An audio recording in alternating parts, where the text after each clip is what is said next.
Hello, and welcome to this very special episode of French Ear Trumpet. I'm Andy from AJ in France. This is Colin from French Countryside Life. And shortly, you're going to see an interview we did with the amazing Emma Kennedy, who wrote the book, The Tent, the Bucket and Me. One of the funniest books in the world. It's so funny, but it's a book that Colin recommended to me on one of our other episodes. So please go and check that out, where we recommend books to each other.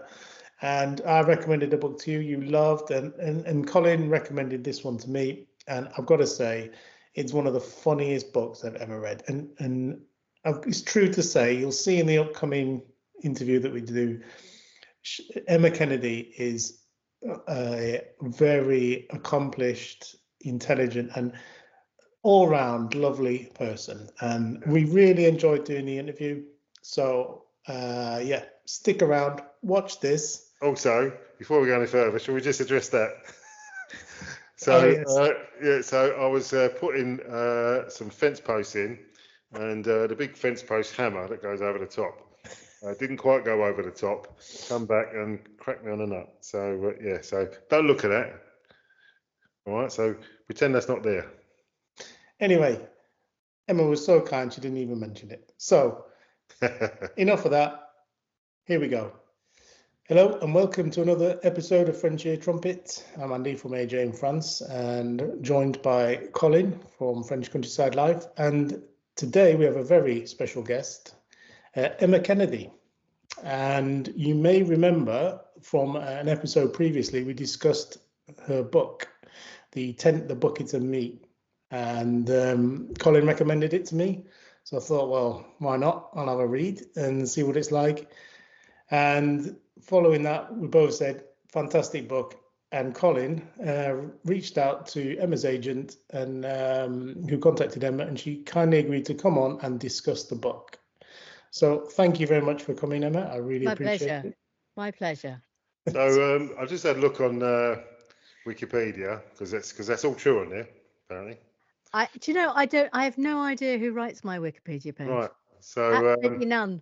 It fascinates me that somebody bothers to do it, but somebody in the world is writing my Wikipedia page. It's mysterious to me, but anyway, yes, you read my Wikipedia page. Apparently, actress, lawyer, comedian, travel writer, television presenter, and author.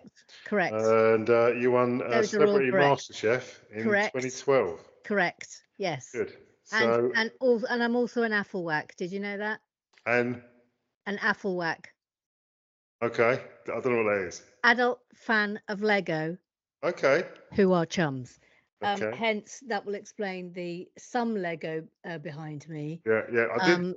But I have a garden shed that was the previous owner of this house workshop. He used to dabble in like vintage cars, and I have converted it into a Lego workshop and studio for my YouTube channel, Rex with Bricks. So yes, I'm crazy mad for Lego. I didn't know I was mad for Lego. I never had Lego as a child. It happened very suddenly about 5 years ago, and my nephew came up to me and said he'd been given like a small set of Lego for Christmas, and no one would make it with him. And he came up to me and said, "Oh, will you help me make this Lego?" And I said, "Yes, of course I will." And I started making this Lego, and something happened to me that was quite profound. My brain goes at 100 miles an hour all the time. And I just entered into this place of complete zen. And I couldn't stop thinking about how I had felt when I made this Lego. And I went away and I thought, well, there's nothing I'm just gonna have to wait till next Christmas. And then by complete chance, I saw another author post a picture, and this will tie into Tent the Bucket and Me, a picture of a Lego camper van. I mean, we were never lucky enough to have a camper van. I mean, that was like for millionaires and billionaires as far as we were concerned back then. But and I made this Lego camper van. And then that was it. It was like I was hooked. Once I understood and accepted that adults are allowed to build Lego, and it is actively encouraged by Lego, who makes sets specifically just for adults. That was it. That was the end of it. That was the beginning of it. Super interesting. One of our, well, my friend, his son has a channel called 24/7 Bricks. And that's Yeah, all he does. He's just nice. build Lego, and he loves it. Absolutely loves it. I mean, he's an adult now, but he just carries on and just absolutely loves Yeah. making Lego. And you know, he loves putting out the videos. Like, that's really interesting. Mm. Lego. I think I'm slightly different from everyone else who does Lego online, because I build in real time and I only do one bag a day. So I really make it last, because most people who One bag a build day. online, they will build the entire set and they will speed build it. Yeah. And then they will mostly review it. But no, that's not for me. Thank you. Anyway, take the bucket to me. What do you want to know? So, Well- the tent, the bucket, and me. So, I first came across that book when my wife and I went on holiday to Greece. Mm. And you know how you do the rounds at the bookstore at the airport. Where did you go in Greece? We went to Kefalonia. Okay, I've only been to Greece once, Yeah. and I went to Carpathos for 3 Okay. weeks, and it was before there was an airport there. And I went with friends from university, and I do believe it was the first time I had gone abroad without my parents since Right. we had gone abroad as a family. So everyone sort of had heard about the stories, so they were slightly concerned that they were coming on holiday. Everyone is always slightly concerned that they go on holiday It's with like me. having a Jonah, isn't it? I should just put that out there. It's sort of like going on holiday with Cassandra. Yeah. And we arrived on this island, and we were the only people on it that weren't from the island, Right. because this was before sort of Carpathos had tourism. There was no tourism on Carpathos. I Sure. don't even know to this day why we went there. I think it was just because it was the only ferry that happened to be in the port at the time, and we just got on it. That was basically how we made our decision. And we ended up, these two fishermen just took pity on us and took us in. And there was this one morning, and we were down by the docks, and there was this little sort of cafe there, and I was having some Greek yogurt. First time I'd ever had Greek yogurt, by the way. And was sitting there having this Greek yogurt for breakfast. And this delegation approached me, and it was with a very serious proposal of marriage, to marry one of the sons of a fisherman. And they walked me to look at his boat, to show that he had a fishing boat and that he would be able to look after me. Yeah. And it's like, how do I, the thing then it was like, how do I get out of this without offending anybody? This is like the time I got kidnapped by a dwarf in Florida. I can tell that story later, but we'll get Let me just make a note of that. We've gone sideways again. By a You're just dwarf. going to have to keep pulling me back to tent the bucket. Yes, so come on, tent the bucket and me. Yes. Okay, well, I've got just a quick question, and you do write about this at the beginning of the book. Is it all true? Yes, it is. What happened was, the reason that the book came about was because I'd been writing a blog. I'd started writing a blog. This was like back when, blogs were a thing. And I'd been writing it for a couple of years, I think. And the publisher approached me and said, "Can we turn your blog into a book?" And that was my very first book, which was How to Bring Up Your Parents. And that was sort of very sort of blog based. And it was like my practice book. That's what I think about that book. And another publisher approached me and said, can we turn your blog into a book? And I said, no, you can't, because it's already happening, and it's going to be out soon. And he said, have you got anything else you can write about? And because the way you write about your parents in your blog is just so, he just loved it. And I happened to go home that weekend for Sunday lunch, and we were all just started crying with laughter, remembering holidays. And I sort of scribbled a little page down. And I thought, well, I mean, who on earth is going to be interested in my family holidays? But sort of I realized that every single one had ended in a slight catastrophe. Sly. And so that's how it began. But before I wrote every single chapter, I went home. I would go home for the weekend, and my mother had the most incredible capacity for remembering conversations word for word. And my father had an incredible capacity for remembering small details. And also remember, he used to keep the most encyclopedic holiday, what are they called? Albums. Holiday album. So they wouldn't just be full of photos, it would be full of tickets, it would be full of receipts, it would be full of notes, it would be full of maps. So literally everywhere we went was logged by my father. So that's how we did it. Crikey, it's amazing. So sorry, Andy, go on. I mean, I wish I had made it up. I wish I hadn't fallen into the toilet. So, as I say, I wish the caravan hadn't fallen off the cliff. But these things, this is what happened to us. So I bought a book at the airport and went on holiday, and I'm laying on the beach, and I was literally laughing out loud reading this book, just laughing out loud. Yeah. And I've since read it again and listened to it twice on your Audible book. And the last time I listened to it, obviously, was just a couple of weeks ago. And I had it on my iPhone with my earphones on. I'm walking the dog, walking around the lanes of Shamans of Chiron, laughing like a maniac.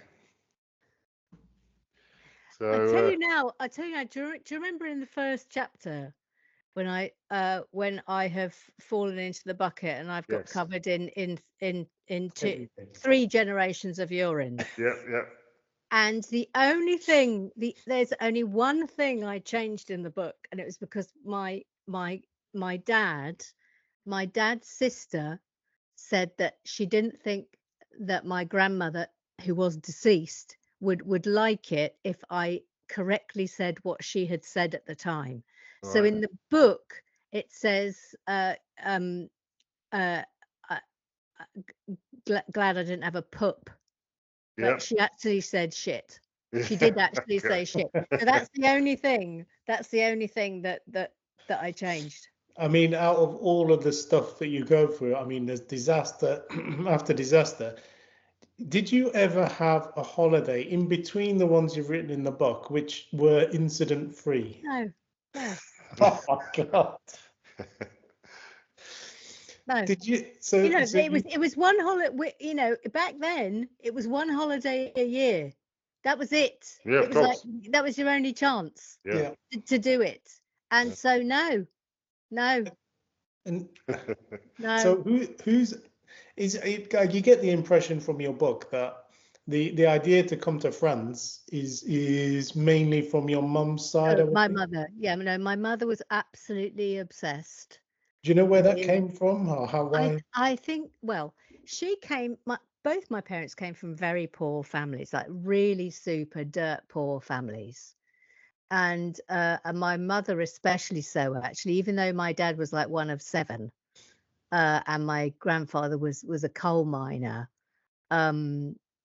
they didn't have much, but I think they had a slightly sort of richer life than my mother did, who was really properly impoverished because her father had abandoned them when she was 12 and all of that. So she really was properly poor.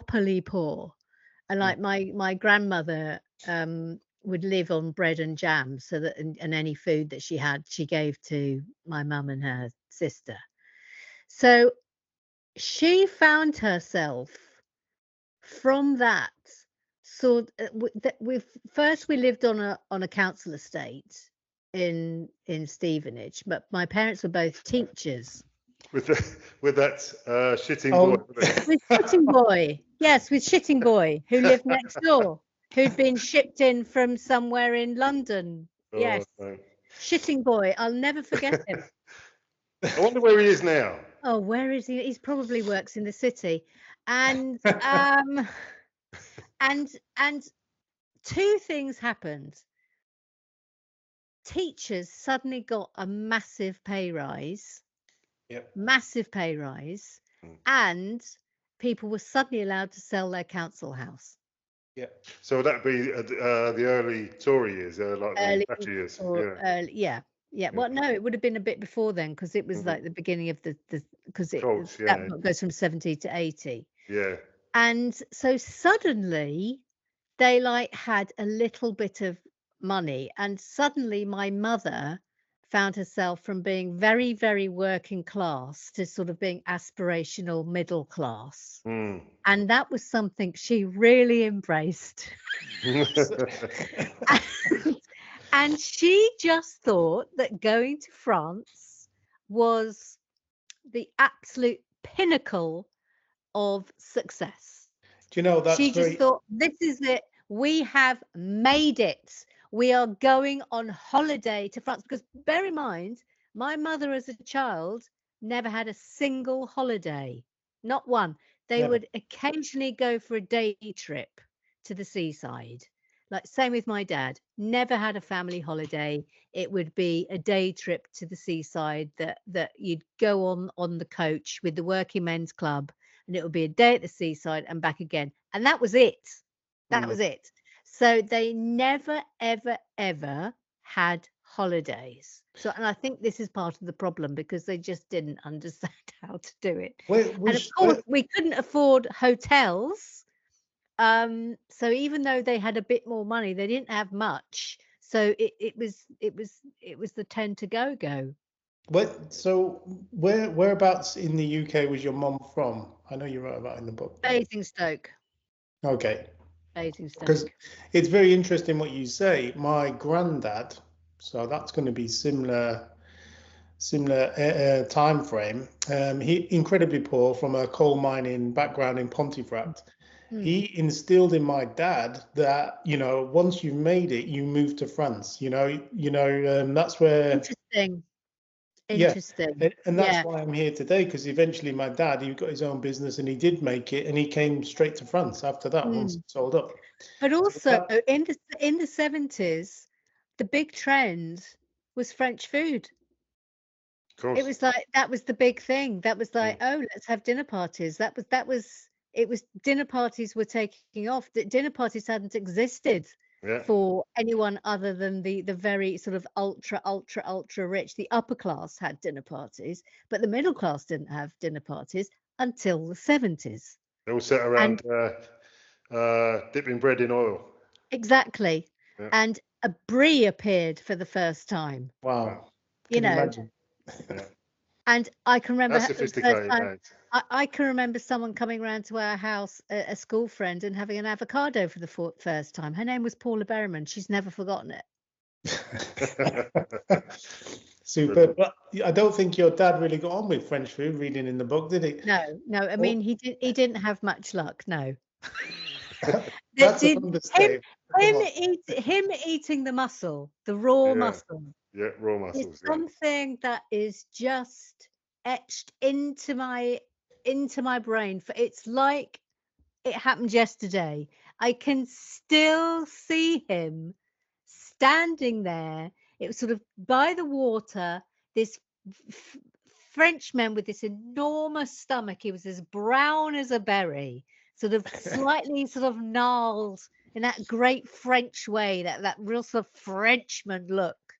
And in these tiny little speedos with this massive bucket of mussels, and just giving one to Dad.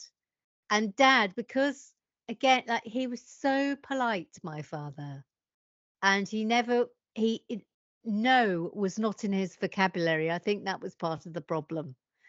And him trying to eat that mussel, it's like I can still sort of see in my mind's eye every single attempt to chew it, gagging. You can tell that it was quite.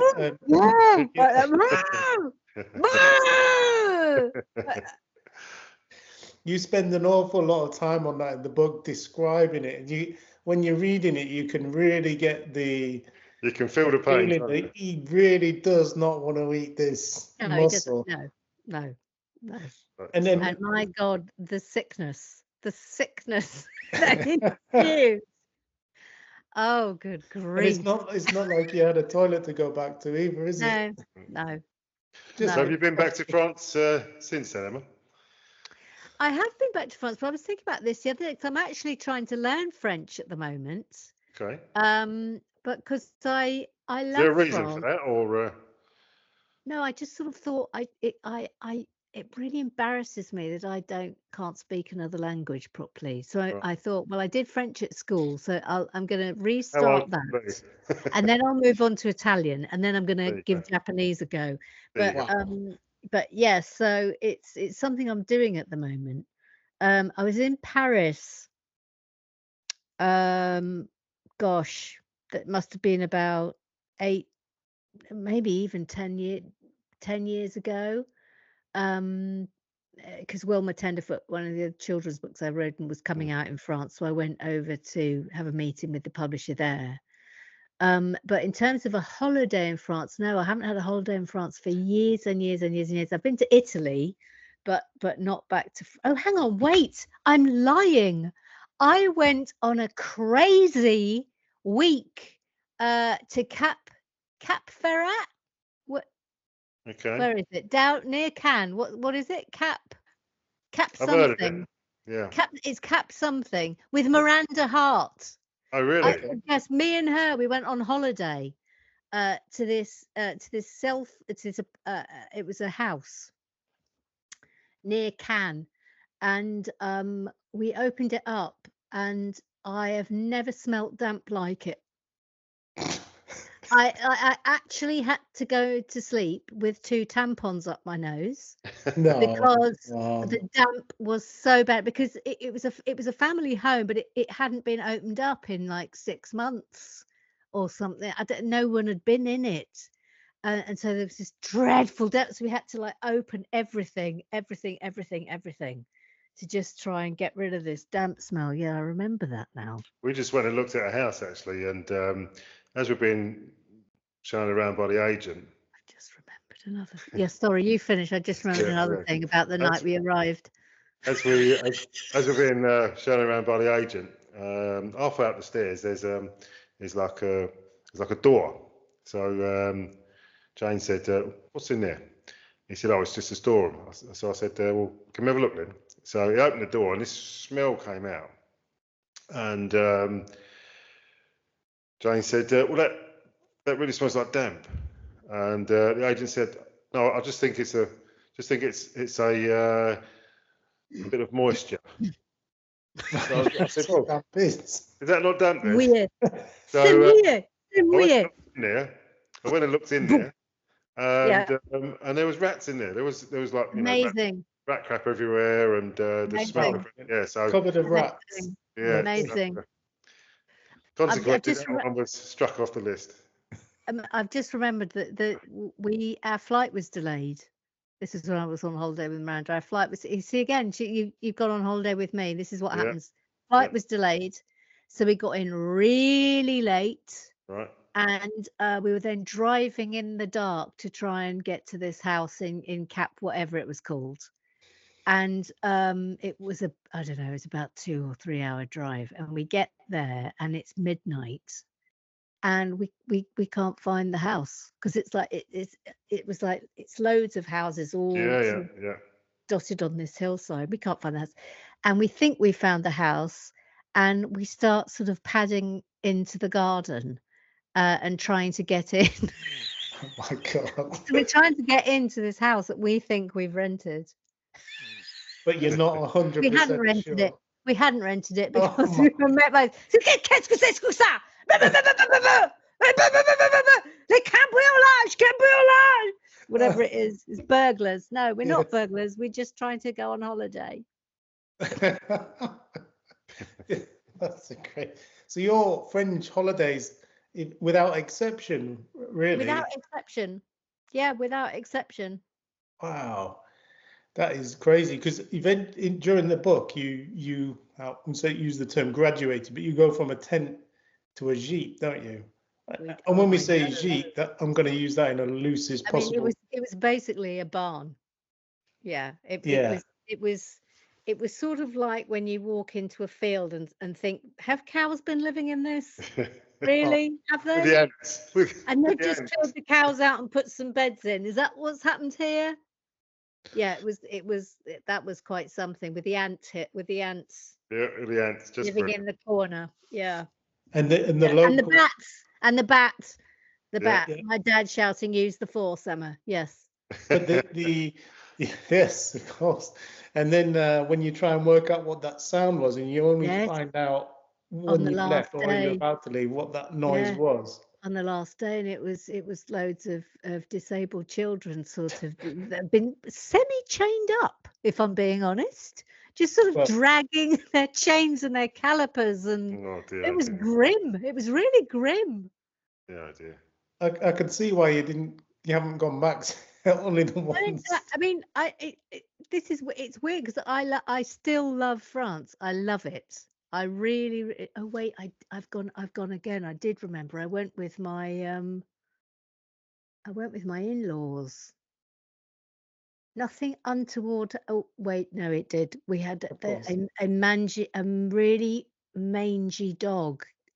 Just decided it was going to come and live with us for the week that we were on holiday, and it was There's another book there. covered in fleas, absolutely covered in fleas. It was like a white Westie dog, Mm. and there was no way that it was being looked after. I mean, the French love their dogs, do they not? They love They them. do, yeah. Yeah. Probably. But yeah, so we ended up sort of trying to look after that dog for a week. Crackers. That was in Provence. Nice. You- So, just moving on to some of the other books, not in chronological order, but one of the books that I really, really enjoyed. I mean, I've enjoyed all of them, but one that really stuck out for me was Shoes for Anthony. Oh yeah, that's based on truth. Yeah, That's I mean, pretty much based on my father's childhood. That stuff did happen. Yeah, as I read it, it had an authenticity about it that when people say, "Well, you couldn't make that up," and it was just so good, and Oh, thank you. it makes you realise that, or it puts into perspective the levels of poverty that were in this country. Yeah. Only a relatively short time ago. Yeah. And it's such a good book.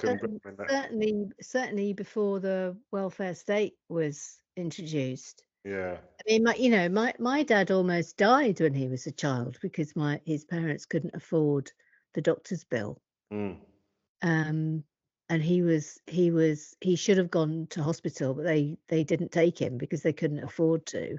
And then things got a bit serious, and they sort of scrabbled together, and neighbours chipped in so that they'd be able to pay the bill.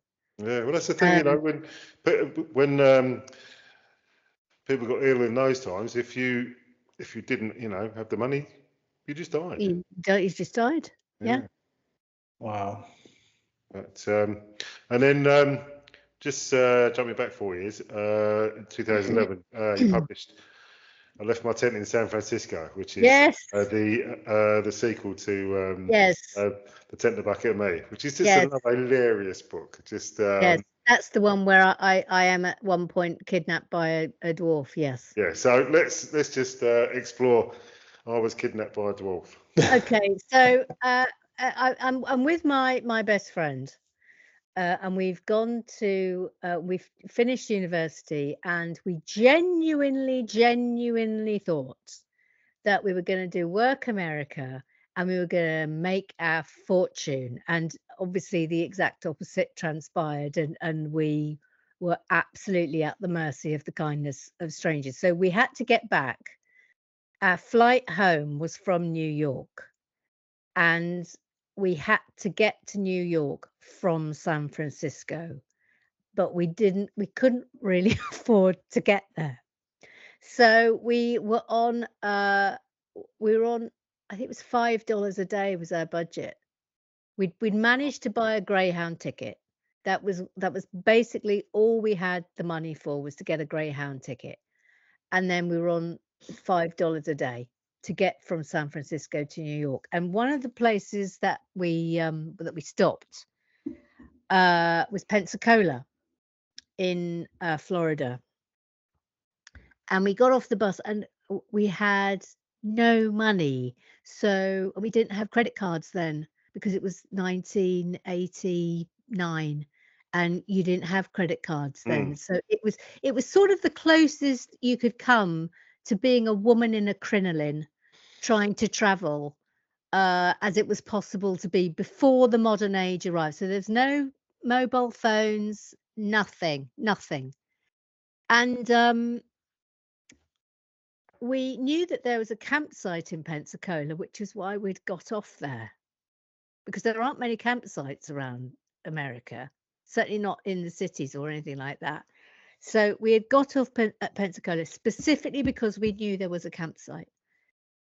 But the campsite, we then learned at the Greyhound office, was about 10 miles away, and we didn't have the money to buy a to get a taxi or anything. So we just thought, oh, well, we'll just walk with our massive backpacks in like 110 degrees heat with no water. So, this was like, it's just the stupidity of being in your early 20s where you just think, oh, everything will be fine. Anyway, we nearly died. So we're now walking up what's basically the M1. We're basically walking up the side of the M1 in searing heat with no water and for hours and hours and hours. And it got to the point where my friend genuinely thought she was hallucinating. And she said, I can see a waffle in the sky. Lovely. And I looked up and I said, no, don't panic because I can also see it. So there was a waffle house. Okay. But because of the haze, you couldn't see the bottom of the building. So we go in. Have you ever seen a film called Ice Cold in Alex? Yes. Okay. So you remember the end? They've crossed the desert and they have that drink of beer. Do you remember? Yep. So we go into this waffle house and we slumped at the counter. Go, let's have some water, please. Please have some water, please. She pours us this big water. I'm like, some more water. And she just took one look at us and was like, what the fuck is going on here? And she took pity on us, and she said, well, you're still miles. It's not 10 miles. It's like another 10. And she took pity on us. And she said, girls, I'm going to just put a call out in the Waffle House and see if I can get you girls a lift. And so she just shouted out. She said, can anyone give these girls a lift to the Pensacola campsite? And there's this man right at the back of the room, and he said, yeah, I'll do it. And he got up, he was in those banquettes that they have in diners, and he got up and he disappeared. And as he came towards us, we realized he was a little person. And he said, yeah, come with me, I'll give you a lift. We said, brilliant, great, fabulous. Anyway, it turned out he had a Ferrari. Oh, superb. You're going to get there. And he had a Ferrari that had like a seat in the back. And it was like, what on earth? We have absolutely lucked out here. And we get into the Ferrari. And bear in mind, we have been walking for hours in 110 heat. So like my hair is stuck to my face. I am looking as grim as it is possibly grim. We probably are really smelly because we've just been on either, Greyhounds or whatever. We've been nowhere near a shower, probably in days. We stink. Okay. Remember, I've been sprayed by a skunk at the Grand Canyon, and that, that takes forever for that smell to go away. So we're now sitting in his Ferrari and off we go. Anyway, he locks the doors. And he turns to me and he says, okay, so, I've done you a favor and maybe you two can do me a favor. Oh, no. And I went, cool, Yes, of course, anything. I'm so Oh, naive. yeah. I'm so naive. Go, oh yes, of course, yes, anything, anything. And he basically says, I don't know if I'm allowed to say this on your podcast, but he basically wanted, us to go back to his condo and allow him to have sex with us. That's basically what he wanted. And at this point, after he said this, I sort of just went very quiet, and I sort of looked away out of the window. And all I was thinking at this point was, okay, technically, he saved our life. Technically, he has saved our life. Can I give him a grubby rub? Maybe I could just give him a grubby rub and we'll call it quits. Maybe I can just do that. And I thought, no, I can't do it. Okay, so all of this time I'm just sort of staring out the window, and this is what is going on in my head. And then my friend, who was very posh, she was like a proper lady, like she'd been to a very good school near Sevenoaks. Do I need to say anything more? Yeah. She was an absolute lady, and she just leant forward and she went, "I'm awfully sorry, but we're both on our period." Classic. And that was the end of it. And he just basically pulled over at the nearest as soon as he could pull over, and kicked us out. That is some really quick thinking from your friend there. But Super. honestly, I will never forget that moment where I sort of was looking at him and I realized what he said, and then I just very slowly just turned away, stared out the window in order to try and think up some sort of incredible excuse as to why I couldn't give him a grubby rub or more. But when we eventually got to the campsite, it was amazing because we were saved again by some Seventh-day Adventists of this massive family who were all on they were all on holiday, and I mean we did have to sing hymns, and we did have to pretend we were really religious for 3 days, but we pulled through. Nice. We almost died though. We almost died in a lightning storm. Yeah.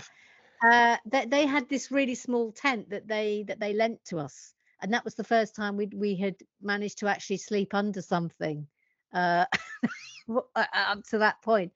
And there was this incredible thunderstorm, like the sort of lightning storms you can only get down in Florida. Like my hair was standing on end. Oh wow. And I've subsequently found out that if that ever happens and your hair is standing on end, it means you're about to be hit by lightning and you need to like get out of there. But I've got a photo of us standing and our hair is up here. It's going to be, we're both going thinking it's hilarious. But that night there was this mad storm, and like we were our tent flooded apart from this like tiny little bit at the back, and we were like sitting on it because we didn't dare go outside, and we were just saying Hail Marys around the bloody clock, and lightning struck a tree next to us which came down, and it luckily did not hit us. That's all that praying he was doing, see? Yeah, exactly. And it's very similar to some of your incidents that you had in the original, but in the book we're discussing. And that, you're in a big storms. Campsite and a tree gets hit, and Dad holding down the tent, going like the Incredible Hulk. Yeah. And I love the fact that you then move further south to try and escape, and it gets worse. You end up moving back north because the weather follows. Yeah, storm was following us. But the best bit for me is, and I wish I could have been there to see it, is when your dad is explaining to your mum what food he's brought with him for the entire trip. Yes, it's a suitcase full of spam and silver skin onions. Yeah. That's all to make your food groups. The other ones complain about. Yeah, and he was so pleased with himself. Yeah. He genuinely thought he had been brilliant. This is all on the so-so of someone he'd spoken to at their school, who had basically told him you won't be able to eat any French food Yeah. I mean, what? I Yeah. mean, what? And that campsite, I think I remember rightly.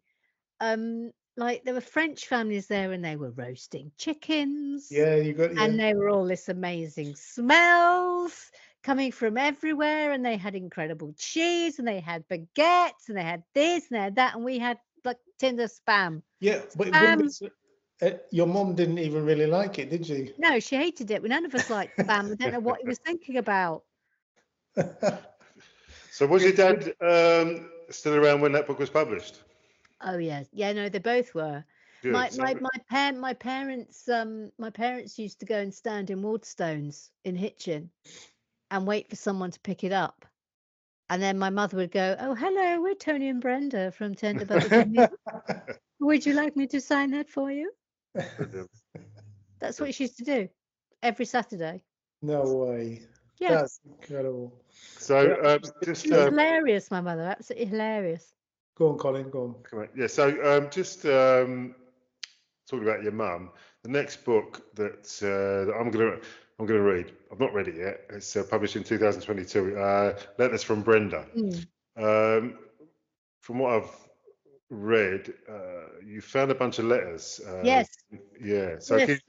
So after my mum died, my dad stayed in the house that I was brought up in. Well, I mean, I was in other houses, but it was the one that I lived in the most. And he stayed there about 3 years on his own, and then he decided to move. And after he had left, the new owner found a suitcase up in the loft, and it had these letters written by my mother, and they were addressed to me. And so obviously, and then thank God she got in touch with me, and she said, "Would you like them?" And I said yes. And then that was how it came about. But I'd always wanted to write a book about her anyway, because she was the most brilliant person I knew. There's no doubt about that. She is the most unique person I've ever known. But she was also the most difficult person I've ever known. So there was good Brenda and there was bad Brenda. And we had never, ever, ever discovered what it was that she had suffered with for her entire lifetime. And I sort of took the letters as an excuse to try and finally write about it and try and work out what had been, I don't want to say wrong with her, but what she had to deal with in her lifetime. And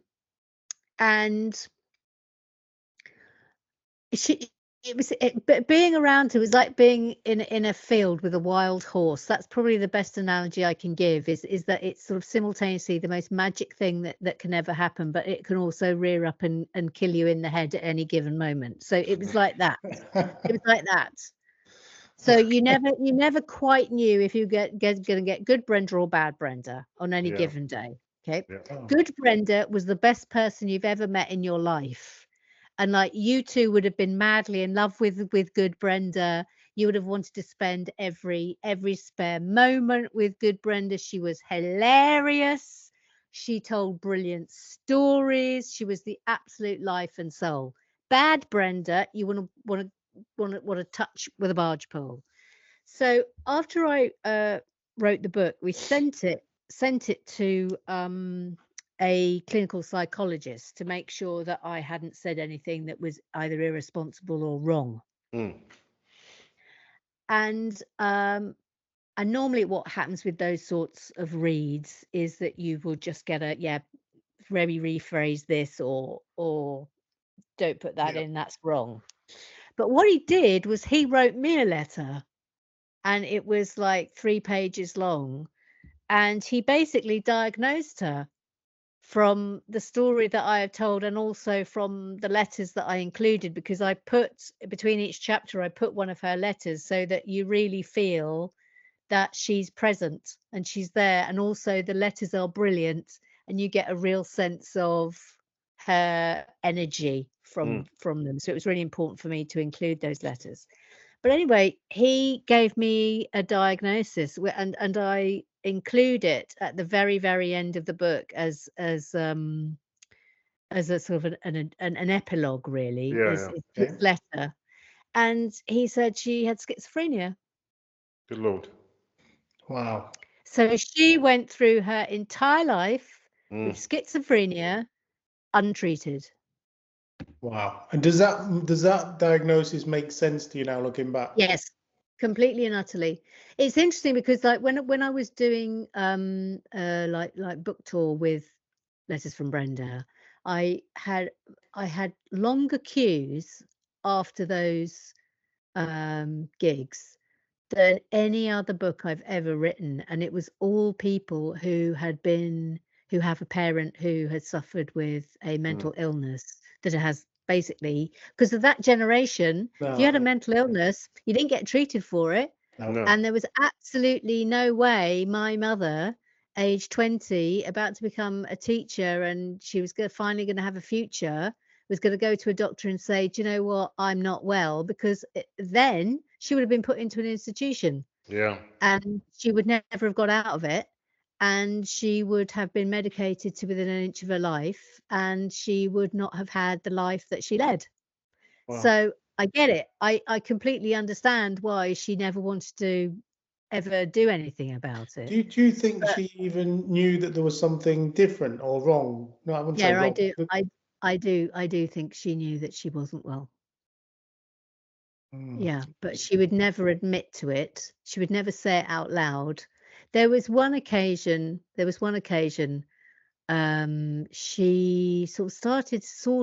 was a form of self-harm. She had a lesion up her nose, and she would not stop picking at it, and she would pick at it and pick at it until she had a massive, massive nosebleed, and she would keep doing this, and we would keep trying to stop her doing it. And there was one evening, and she was at my house, and she did it again, and she had a really massive bleed, because by that point she had cancer, and I think it was more intense, Mm. and she could barely breathe, and she was standing in my bathroom and really, really bleeding to the point like we had to call paramedics and things. Wow. And she just looked at me. She just looked at me in a way that she'd never looked at me before, and she just said, "Help me." And that's the only time I can remember my mother ever asking for help, And ever. how old was she at this point, if you don't mind me asking? She would have been mid-60s at that point. All right. Okay. So still relatively young. Hmm. Mm. So it's Yeah, funny. but the thing that's interesting, and this is something that I've spoken since the book's come out. I've spoken to other people who have been in the same situation as me, and I think one of the big things that stops you trying to push the point, like I felt real guilt that I hadn't, especially as an adult, tried to drag her to a doctor and tried to get her help. But when you live with someone with a mental illness, that's especially one that's undiagnosed, all you want is for the good days. You don't want to be the person who pushes them into a bad one. Mm. So you end up not doing anything ever, Hmm. ever. Because you don't want to be that, you don't want to upset the apple cart. It's really interesting, a psychological thing that happens to you.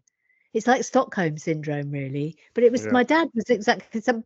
Both of us were exactly the same. We wouldn't have dared say to her, actually, Mum, I think you're mentally ill and we need to go and talk to someone about it. So when do you think your dad cottoned on to that fact? Oh, my dad was in the same boat as me. But he had it worse, obviously, because I'd left home, but he Yeah. had it worse. But she was really paranoid towards the end, like really, really paranoid. Like oppressively so. Like my dad would have to, if he went to the shops, he'd have to phone her at the till to prove that he was at the shops. I mean, she was really, really paranoid Wow. in a really dangerous way. Mm. And I think when she died, but also because she died of cancer when it came back, and he was her primary carer for those last 18 months. And I mean, I think people will recognise this as well, is that when you watch someone you love die from cancer, and the end is all as they get closer to the end, it's awful, it's horrible. You wouldn't wish it on your worst enemy. The first thing you feel is relief when they've gone. It's, you're heartbroken, but you just feel relief that their suffering is over. It's over. But also, I think for me and Dad, there was a sense that our suffering was also over, and there was a lightness back in our lives that hadn't been there for a long while, because she became properly unwell mentally. I would say the last 5 years of her life were Interesting. really blighted by it. Yeah. But no, I know what you mean. It's very similar from my point of view. My dad had Parkinson's, and a few years ago, going towards the end, similar kind of thing. And when he passed away, it was you're right, it's a mixture of relief. Yeah. I know that sounds Yeah. really horrible, but No, like it's my mum had been a carer for him 24/7, didn't sleep through the night anymore, anything like yeah, that. And then yeah, suddenly yeah, she's able to return to a normal life. But yeah, at the same time, you've lost someone who means so much to you. yeah, So it's yeah. a real dichotomy. I've never known grief like it, the grief that I experienced after my mother died. It was like this huge void had just just entered my life, and it was sort of, you realize what a huge character that she had been in my life, and how much I loved her. Even though she was the worst person I know, as well as the most brilliant person I know, I loved her in a way that I don't think I've ever loved anyone or anything. And Interesting. I cried. It was like my body. It was really interesting. From the moment she died, I did not stop crying for 11 days. It was like constant. It was just dripping out of me. And then after the 11th day, it was like my brain said, "Okay, that's it. You don't have to cry anymore." Interesting. And that was done. But with my dad, my dad died very, very suddenly in really traumatic circumstances. And that grief was completely different.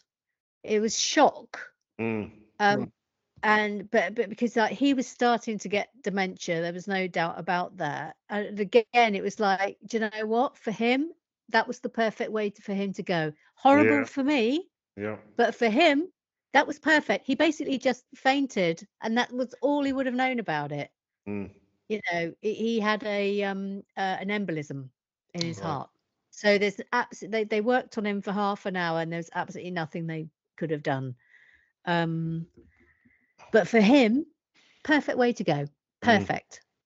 He hated being, he never wanted to be not independent.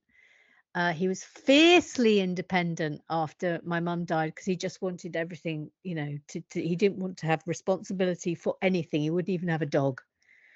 And he would go to the football every Saturday that mum hadn't allowed him to do. And he just lived the life that he wanted to live for the years after my mum died, and I let him. And I'd always thought that he would come and live with me, in his twilight years, and I definitely knew he was getting dementia, and I'd always said to myself, he will be coming to live with me. And on the day that he died, like a strange, weird chain of events happened that meant that I was with him. He doesn't live near me, but this strange chain of events occurred, and so I arrived at his house, and he had just collapsed. No way. Yeah, he had just collapsed. So I was able to say, I love you, I'm here. Don't Wow, worry, that's Dad, I'm amazing. here. Mm. And then he went. Mm. And my only sadness is that we hadn't got to that point where I was like, okay, I need to be seeing you every week now, or you're coming to live with me now. It was just a And couple. he was still in his no, I'm fiercely independent phase, you know. So I was just letting him get on with it. Interesting. And that's my only regret, that in those last sort of 2 years leading up to his death, I didn't see him much. I spoke to him, but I didn't see him much because he was always like, oh, I'm a bit busy and I'm doing this and I'm doing that and blah blah blah. But you know, he went the way he wanted to go. And another really weird thing happened. You surprised me. Because when he died, I didn't know that it was an embolism. I thought he'd had a stroke. And that's why I went down there, because I'd rung him that morning by complete chance just to check what year he was born, because I was filling out a form and I can never remember whether he was born in 1939 or 1940. And that's why I rang him. And he just sounded a bit weird. And Right. he said, oh, I'm just having lunch. And I thought, oh, okay, you're just talking with your mouth full. I'll call you back in 15 minutes. And I called him back in 15 minutes and he still sounded weird. And I said to him, what did you have for lunch? And he said, I don't remember. And at that point, I thought, okay, we have to get in the car. Yeah. And so that's what we did. We literally jumped into the car and drove there. And after he died, I really beat myself up and thought, why didn't I phone a paramedic before I got in the car? Why didn't I do that? Because I thought he'd had a stroke. And I was absolutely bereft about it. And I was so upset, because I mean, it's a big shock when, you know, you see someone that you're not expected to die in front of you. And his neighbors were absolutely amazing, and one of them was absolutely incredible. And like, just after, when the paramedics arrived and started working on him, she literally just steered me away into another room so I didn't watch it. And if anyone is listening to this, if ever you're with someone and one of their family members has a heart attack, take them away. Don't let them watch it. Don't let them watch it. It's really violent. Yeah. It's really, really violent. So anyway, I'm really upset. And the next day I said, I just looked up to the sky and I said, Dad, please send me a sign. And I went upstairs, and my phone was on the bed, and it illuminated. And there was a message from someone I've never met, called Sarah Batchelor. And she said, you don't know me, but I sold your dad his house. And I'm really sorry to hear about him. And he used to pass my office every day at 10 o'clock and wave at me. And I'm so glad I was there on Tuesday to see him and wave at him. And that was the day he died. So I knew at 10 o'clock he was fine. Yeah. So he basically had one bad hour. That's amazing. So that book, Letters from Brenda, it's interesting, the power of the written word. So when we first started looking for a house, it was in 2014. We went and stayed in this manor house up in Normandy, and we had the whole top floor, and it was a lovely old house. And somebody looked round, as you do, and there was a piece of the wall up in the corner that hadn't been wallpapered. So there was a little sliver of bare plaster, and on it, written in pencil, was a message in French. And it basically said that we've been hiding here for 2 years. We know the Americans are coming. Can't wait to see them. Vive la France. And it was just like a hand across time. How amazing. Yeah, it was just like a hand across time. Yeah, I love things like that. And I imagine when you found those letters, it was a similar sort of experience. Oh, it was like yourself. treasure. Yeah, it was like treasure. Wow, that's quite emotional, really, all that kind of stuff. But do you think so? When I was reading the book, 10th book in me, going back to that, it seems like your mum and dad made a really good team together. Oh, they were. They were best friends. Because They were best friends. I mean, my mother was a terror. She was an absolute terror, and she had 2 affairs, which I write about in Letters from Brenda. But she really loved my dad. I think the affairs thing, I think that was part of being of her illness, that she was really highly sexed. She was very masculine in that way. But she really loved my dad. you can tell she's And he quite. really loved her. He really, really loved her. Because I mean, I asked him, why didn't you leave her? Especially after the first one. And he didn't want to. But also it was the 70s. My mother was obsessed with Germaine Greer. And she was absolutely obsessed with The Female Eunuch, and that book was basically a clarion call for all women to just go and have as much sex as they possibly could find. And also there was a weird attitude in the 70s that if you were just having sex, what's wrong with that? There was a very weird attitude towards affairs in the 70s, and I think that's sort of why they stayed together, really. Thinking about going back to what you just said there, I just remember a part in the book where she goes to a pub in the north, and yes, and she goes in and tries to order a drink. Yes, and they won't serve her. Yeah. Yes, Sorry, we don't serve her. Yes, I mean, correct. For someone, but you know that a landlord didn't have to serve a woman in a pub until 1982. That's crazy, isn't it? I think that's when the law changed. Up until that point, if you're a woman and you wanted to order a drink at the bar, they were well within their rights to refuse to serve you. Can you? But a woman couldn't have a credit card. And from we look at couldn't buy a house.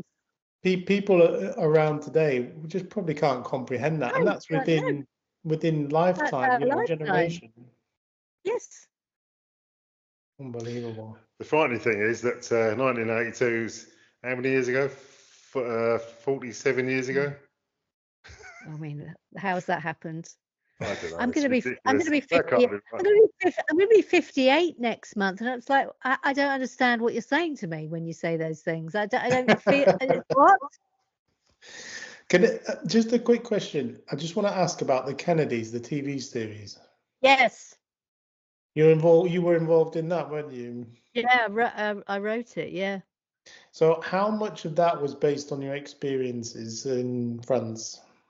None of them, because I decided not to include any of the French I didn't include any of the French stories ever, because I still harbour a desire to make Tenth and Bucket and Me a film, but That'd do be it amazing. just the French stories.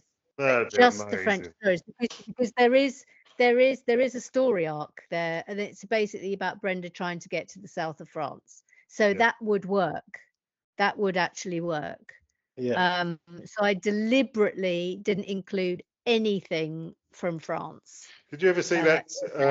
I think it was a series. Henry Root. Henry Root. Yeah. George Cole. George Cole was Henry Root. It was the wet fish salesman of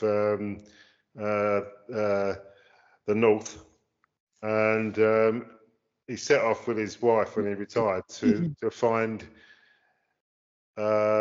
essential Spain.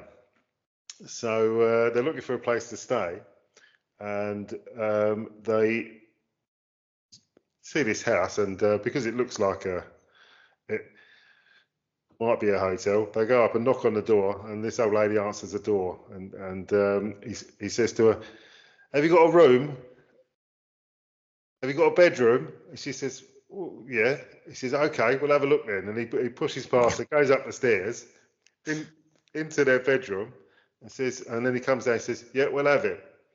And they've just barged into these people's house. Anyway, so they then come down to dinner, sit at the table, by which time the old man comes home and wonders who these two British people are sitting at his table. And they sit and eat dinner, and he says, "Right, we're gonna retire for the night now." So they go back upstairs to their room, and in the morning they come down and sit at breakfast, and the old man's sitting there in his vest, wondering who these people are. And yeah, then he puts some money on the table and says, "Well, thanks very much." And they stride out, get back in their jag, and the old man's looking at the old ladies. What just happened? Who are those people? Who are they? Who are they? Just brilliant. Brilliant comedy. Excellent. Okay, well, I guess we're way over time, I think, but it doesn't matter too much. Got any other questions you want to ask, Colin? Yeah, if you can just quickly whiz over the fact that you've got a Guinness World Record. Oh, yeah. Yes, I have. Yes, I'm a Guinness World Record holder. Yes, Look at you. Correct. Yes, I helped organise the largest kazoo orchestra in the world, and we did it at the Royal Albert Hall. And we had two attempts, and we played Dam Busters, and that was the one that we won the world record with. We didn't get the first attempt because not enough people were blowing. And this is absolutely true. They had people from the Guinness World Record all round the Albert Hall, and they were looking down every single row, and if they saw someone without the kazoo in their mouth, they didn't count them. Wow, proper serious. Yes, so we had to do it again. Do you know? Yeah. Do you know how many in total it was in the end? Oh, I can't remember now off the top of my head, but I think it was like just over 4,000 people. Wow. That's ridiculous. I mean, could you really discern a tune from it? Was it? Oh yeah, it was Dam Busters. Yeah, we did it. Brilliant. Was it recorded at all? Yeah, the BBC recorded it. It was I think it was BBC Two, I think. Right. Radio 2, BBC Radio 2. Brilliant. All right. Well, the only thing I've got to ask is, what's in the pipeline for you at the moment? Anything to look forward to? Yes, I've written a film with Katie Brand, which is an adaptation of a Terry Jones book. Terry Jones. So we're just about to do another draft of that. But that's sort of in pre-production, that one. And I am writing 2 books, and the reason I'm writing 2 books is because my computer had a catastrophe about 6 weeks ago, and it turned out the hard drive. I mean, I'll cut a long story short. The hard drive had a catastrophic failure, and it turned out that it wasn't saving anything I was working on anywhere. I thought I was saving to the cloud, and I thought I was saving to Dropbox, and it wasn't saving anywhere other than on the device, and I lost everything. So I'm going to write it again. And what are they about? Can you tell us or not? The one is called The Half Queen, and that's a young adult book, and it's sort of set in Anglo-Saxon times, and it's sort of epic adventure type thing. And then the other one is called -5, and I'm very excited about this one. This is like a book that I really am enjoying writing, and it's set in 1953 in Vienna, and it's a murder mystery. Oh, that sounds right up my street. Just making a note of that. Yeah, sounds really good. And when will they be available, do you reckon? Oh God, it'll be probably like 2027. Okay. They'll probably be out in 2027. Yeah. Okay. That sounds good. Very good. Well, I think that's going to be it for us. I just want to say thanks again for coming on. Really enjoyed the chat. It's been Can't thank you enough. Pleasure. Can't thank you Pleasure. enough. We really appreciate Pleasure. it. Pleasure. And don't forget, if you like Lego, watch Relax with Bricks. relax. My We'll put a link in the description. Yeah, we Yes, would. Relax with Bricks. And I also do a podcast that's called Why, and we're just about to start the 3rd series of that. So if either of you have anything scientific, then you can come on it. Okay, that Well, sounds Andy's interesting. your man for that. All right, well, lovely to meet you both. Well, thank you so much. As I say, once again, can't thank you enough. And if you fancy a holiday in France, then we'll brace ourselves. I And, might keep you to that, but you know, bear in mind you'll probably lose your houses. So you know, that's all right. What could possibly go wrong?